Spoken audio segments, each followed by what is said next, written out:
我哋又開機啦。係啦，有睇新聞大家都知，早幾日我哋港隊主場喺啟德贏咗世界排名比我哋高嘅印度。好慶幸呢一場波咧，我可以見證得到啊！講真，睇波睇咗好多年啦，不過本地波咧就真係第一次睇，仲要入場添，所以要好多謝 Wilson 預埋我一齊玩啊！至於大家排到撲街嗰件波衫咧，佢都幫我準備咗啦，本身諗住報答佢幫佢排毛巾啦，黐 Q 線。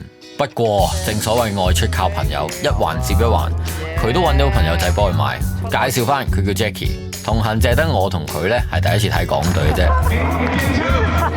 一試就試到。哇！你睇下尷尬到。By the way，佢都係拍嘢嘅，啲片好好睇，仲要啱啱出咗新片喎，快手度，大家快啲去睇啊！戲好嚟啦，我哋講翻場波先。呢一度個場分咗幾層，今次我哋就喺2樓嘅，而且仲要坐喺球迷區，超近我想講。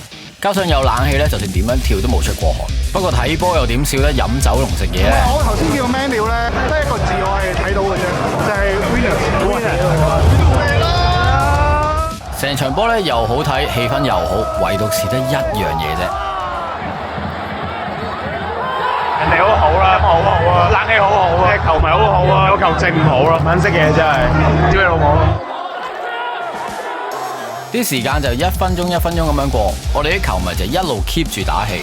呢啲打氣文化呢，喺呢90分鐘裏邊，我呢就由一個完全唔識嘅垃圾，去到完場都仲唱緊。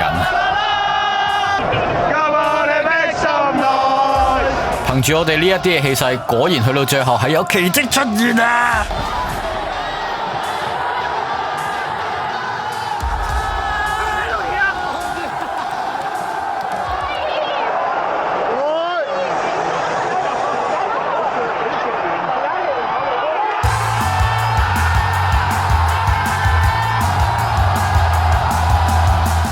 喺呢一刻，我已經好難用文字去表達到究竟我心情係點樣。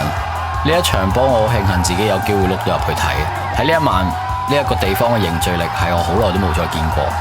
或者呢幾年好多嘢都變咗，而嗰種大家都着住同一件衫就係自己有嘅感覺呢，估唔到喺呢一度俾我再感受翻。